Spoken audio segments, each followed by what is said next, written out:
నమస్కారం అండి. నా పేరు డాక్టర్ రవికుమార్ అండి. ఈరోజు మనము సోరియాసిస్ గురించి డిస్కస్ చేద్దామండి.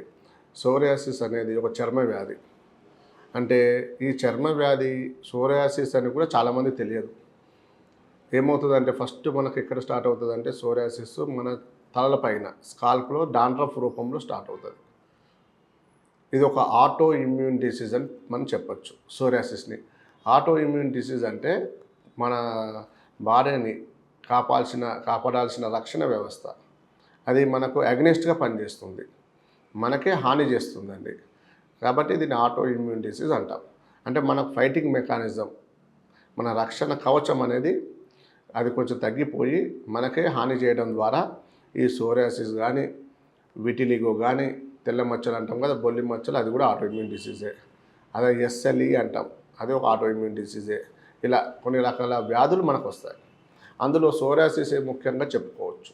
ఈ సోరియాసిస్ విషయానికి వస్తే మీరు పొలుసులు వ్యాధి అనొచ్చు వాడుక భాషలో. పొలుసులుగా అది మెల్లమెల్లగా రాలిపోతూ ఉంటుంది, పొట్టుగా. మన దగ్గరకు వచ్చిన కొంతమంది పేషెంట్స్ సోరియాసిస్లో మీరు నమ్మరు, ఇంత పొట్టు తీసి పక్కన పెడతారండి. మొత్తం ఇలా రబ్ చేస్తే వాళ్ళకు ఇంత పొట్టు వచ్చేస్తుంది. తీసి చూపిస్తారు, సరే ఇది చూడండి ఇంత పొట్టు పడుతుందని. అంటే అంత దారుణంగా ఉంటుంది సోరియాసిస్ కొంతమందిలో. ఫస్ట్ తలలో స్టార్ట్ అవుద్ది. తలలో ఏంటంటే మన డాండ్రఫ్ లాగా ఉంటుంది. మనం డాండ్రఫ్ అనుకొని కొంతమంది నెగ్లెక్ట్ చేస్తాం. ఏం చేస్తాము, అరే డాండ్రఫ్ ఉంది కదా, కొన్ని షాంపూలు వాడుకుందాము తగ్గిపోతుంది, కొన్ని కెమికల్ షాంపూలు వాడుకుందాం తగ్గిపోతుంది అనుకుంటాము. అవి వాడి షాంపూలు అయిపోతాయి తప్ప ఆ డాండ్రఫ్ తగ్గదు. అప్పుడు మనం కనిపెట్టాలి అది డాండ్రఫ్ కాదు, ఇది సోరియాసిస్ అని. ఆ సోరియాసిస్లో ఏమవుతుందంటే కొంచెం పెద్ద ప్యాచెస్ మాదిరిగా పడుతుంది. పొట్టు ఎక్కువ పడుతుంది, పెద్ద ప్యాచెస్ మాదిరిగా ఉంటుంది. తలంతా విపరీతమైన దురదలు ఉంటాయి తలలో కూడా. అలాగే ఆ తల నుంచి స్టార్ట్ అయిన సోరియాసిస్ చెవుల వెనుక భాగాన, ఛాతి భాగాన, స్టమక్ పైన, వెనుక వైపులా, కాళ్ళకు, చేతులకు అంతటా స్ప్రెడ్ అవుతుంది. ఇలా మొత్తం బాడీ అంతా కూడా సోరియాసిస్ స్ప్రెడ్ అవుతుంది. వాళ్ళకు విపరీతమైన దురద. ఇక నైట్ ఏం చేస్తారంటే వాళ్ళు నైట్ పడుకోరు, మార్నింగ్ వరకు ఇక దురద గోకోవడమే ఉంటుంది వాళ్ళకు, సోరియాసిస్ ఉన్న వాళ్ళకు. మరి ఏం చేస్తారు, స్టీరాయిడ్స్ క్రీమ్లు వాడతారు. ఎందుకంటే భరించలేరు, తొందర తగ్గాలి, మళ్ళీ జాబ్కి వెళ్ళాలి, పని చేసుకోవాలి అన్న ఉద్దేశంతో స్టీరాయిడ్స్ క్రీమ్ వాడతాం. ఆ స్టీరాయిడ్స్ క్రీమ్ రాసినప్పుడు ఏమవుతుంది, అది మొత్తం సప్రెస్ అవుతుంది. అంటే పైపూత మొత్తం తగ్గి లోపలికి వెళ్ళిపోతుంది. అంటే మనం పైన చూస్తే చాలా బాగా తగ్గింది అనుకుంటాం, కానీ తగ్గినట్టు కాదండి. లోపలికి వెళ్ళిపోయి పైన మచ్చలాగా మారిపోతుంది చూసారా, అది మళ్ళీ ఉన్నట్టు. ఆ మచ్చ కూడా మనకు క్లియర్ అవ్వాలి. ఆ లోపల ఉందంటే ఏమవుతుందండి, మీకు చలికాలం, వర్షాకాలం అలాంటప్పుడు మొత్తం బయటకు వస్తుంటుంది. అంటే లేయర్ పొలుసులుగా మళ్ళీ బయటకు వస్తుంటుంది. దీన్ని రిబౌండ్ ఫినామినా అంటాం. అంటే మీకు తగ్గుతుంది, మళ్ళీ కొన్ని నెలల తర్వాత మళ్ళీ వస్తుంది. కాబట్టి అది క్యూర్ అవ్వట్లేదు మీకు, ఓన్లీ మేనేజ్మెంట్, అంటే తగ్గడం రావడమే జరుగుతుంది. కాబట్టి అది జీవితాంతం అలానే ఉంటుంది ఇంగ్లీష్లో. కాబట్టి దాన్ని మనం శాస్త్ర పరిష్కారం అనేది చేయొచ్చు. అంటే ఒకసారి తగ్గింది అనుకుంటే దాన్ని మళ్ళీ రాకుండా మనం కాపాడవచ్చు. దానికి కూడా మనం డైట్ చెప్తాము. వాళ్ళు కొంచెం డైట్ పాటించుకుంటూ మన కాన్స్టిట్యూషనల్ మందులు, హోమియోపతి మందులు మన దగ్గర వాడినట్లయితే మన స్పెషల్ ట్రీట్మెంట్ ఉంటుంది సోరియాసిస్కి. ఈ లేయర్స్ ట్రీట్మెంట్ అంటాం.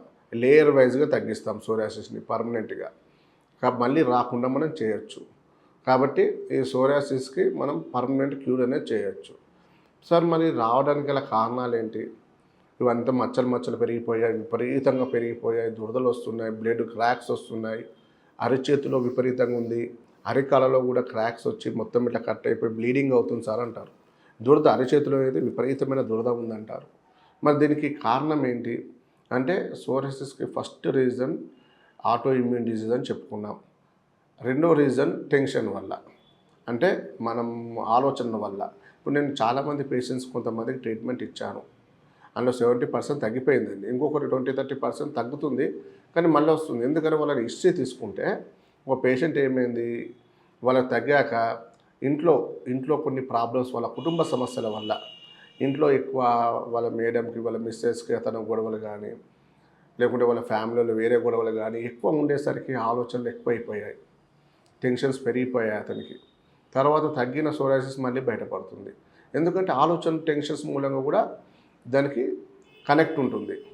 మీరు ఎక్కువ ఆలోచించిన టెన్షన్ ఎక్కువ ఉన్న స్ట్రెస్ లెవెల్స్ ఉన్నా మళ్ళీ బయటపడుతుంది. అంటే మన సోరియాసిస్ లేదంటే చాలామంది కొంచెం మెడిటేషన్, యోగా ఇలాంటివి చేయమంటారు. అది కూడా చాలా మంచిగా హెల్ప్ఫుల్ అవుతుంది. మనం ప్రతి విషయానికి కోపం ఎక్కువ ఉండడము, చిరాకు ఎక్కువ ఉండడము, ఇలాంటి లక్షణాలు ఎక్కువగా ఉన్నాయంటే సోరియాసిస్ మళ్ళీ కనపడే అవకాశాలు ఉంటాయి. కానీ మన హోమియోపతిలో అందుకోసమే హిస్టరీ తీసుకుంటాం. రావడానికి గల కారణాలు ఏందో అడుగుతాం. అడిగిన తర్వాతనే మందు ఇస్తాం. అది కరెక్ట్గా మందు పడిందంటే మనకు వితిన్ 3-4 మంత్స్లో ఇక మనకు రాదిక. 1 ఇయర్ 2 ఇయర్స్ వాడుకుంటారు, కానీ తొందర తగ్గిపోతుంది. కాబట్టి ఈ సోరియాసిస్ని మనము ఇంటర్నల్గా లోపల లేయర్ నుంచి తగ్గించుకుంటూ బయటకు మొత్తం వెళ్ళిపోతుంది, మళ్ళీ రాకుండా అవుతుంది. కాబట్టి మీరు రెగ్యులర్గా మన మందులు వాడచ్చు. దాంతోపాటు డైట్లో మనం ఎక్కువ నాన్ వెజ్ తగ్గించండి. మటన్ కానీ, చికెన్ కానీ, అలా మీట్ మానేయండి. ఇంకోటి గోంగూర వేడైంది, గోంగూర ఎక్కువ తీసుకోవద్దు. ఇంకోటి చింతపండు పులుపు తగ్గించండి సోరియాసిస్ ఉన్నవాళ్ళు. ఇంకోటి పచ్చి ఉల్లిపాయలు, పచ్చి వెల్లుల్లి, పచ్చి మిరపకాయలు ఇలాంటివి ఎక్కువ తీసుకోవద్దు. అంటే మీరు కూరలో వేసుకొని వండుకుంటే తప్పులేదు, వాడుకోవచ్చు, కానీ పచ్చివి తీసుకోవద్దు. కొంతమంది టీ కాఫీ తాగొద్దు అంటారు. టీ కాఫీ కూడా తాగొచ్చు, కానీ మనం ఒక హాఫ్ అన్ అవర్ 1 అవర్ తర్వాత మనం మందులు వేసుకోవాలి. కాబట్టి కొంచెం టీ కూడా వేడి చేస్తుంది, కాబట్టి ఒక పూట తాగితే పర్లేదు, ఎక్కువ తాగొద్దు ఇలా. కాబట్టి కొన్ని మనం పాటించుకుంటూ మన మందులు వాడుకుంటే మంచి రిజల్ట్స్ ఉంటాయి. మంచిగా మీకు పర్మనెంట్గా తగ్గుతుంది, స్కిన్ మొత్తం క్లియర్ అవుతుంది, మళ్ళీ రాకుండా ఉంటుంది. కాబట్టి మీకు ఒకవేళ సోరియాసిస్ గురించి మీరు బాధపడుతున్నట్లయితే ఒకసారి మమ్మల్ని సంప్రదిస్తే మీకు దాని గురించి వివరిస్తాం. మళ్ళీ రాకుండా కూడా పర్మనెంట్ క్యూర్ అయ్యే విధంగా ట్రీట్మెంట్ ఇస్తాం. నమస్కారం అండి.